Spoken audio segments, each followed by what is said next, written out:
In the hair category of the MetaHuman Creator, we can configure attributes for hair, facial hair, eyelashes, and eyebrows. This module will introduce you to the world of strand-based hair systems, also known as grooms, and how to tweak or change them to your heart's desire. You'll also learn all about how to configure these attributes and their properties for your metahumans. Let's click on the head section of the hair category right here. This should bring up a new menu. Each one of the hair panels will include a color picker to select the primary color of your hair, as you can find right here. You can drag the color picker around the color chart to choose the color that you want, or you can use the melanin or redness sliders to define more specific values. So the melanin is going to control how dark or light your hair is. So the less melanin you have, the more blonde you're going to look, and the more melanin you have, the darker the hair will be. As for the redness slider, it does what the name implies. It controls how red or not red your hair will be.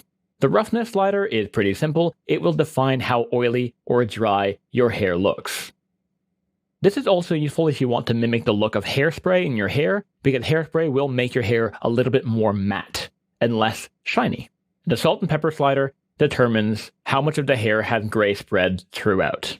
By default, the color property of the head applies to all hair on the head for beards, mustaches, eyebrows, and eyelashes. Each one of these can be overridden in their own properties panels right here on the left-hand side. Now at the bottom here is where things get interesting. This here is where we can choose whatever hairstyle we want to have. This is a pretty self-explanatory part of the process.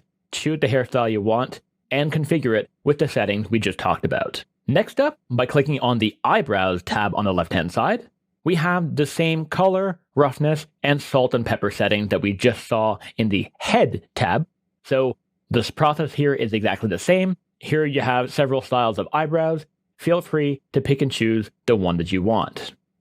Next up, in the Eyelashes tab, again, you have the same color, roughness, and salt and pepper settings. Use the eyelashes property to customize your metahuman with a selection of eyelash styles, or none if that's what you want.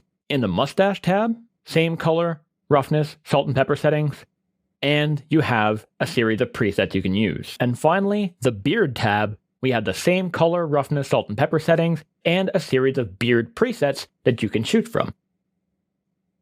You might notice that some thumbnails have a warning icon to indicate that the groom for the beard, mustache, or the head is still in active development. So these grooms will only be displayed at LOD 0 and LOD 1 for strand-based hair. When exporting these characters to the Unreal Engine through the Quixel Bridge, they will only include strand-based hair. There are no hair cards made for them at this point. So anything from LOD 2 through 7 will have no hair, meaning no card or mesh representation.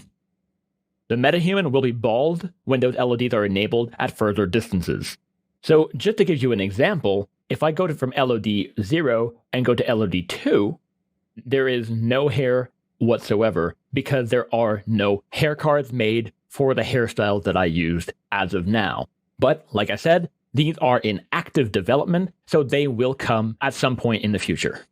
To give you an example, I'm going to use a hairstyle that has hair cards available and use a higher LOD to show how it would look. So going back to my head up top here, I will choose one of the hairstyles that doesn't have the warning icon here, such as this.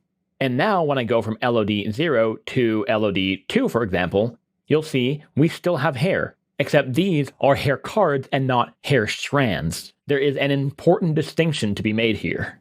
Going from LOD 3, LOD 4, LOD 5, and at LOD 5, it's no longer hair cards, it's just a hair mesh, depending on the hairstyle. So with the ability to control the look of our hair presets, the only thing we have yet to touch base on are the body settings, as we will see in the next module.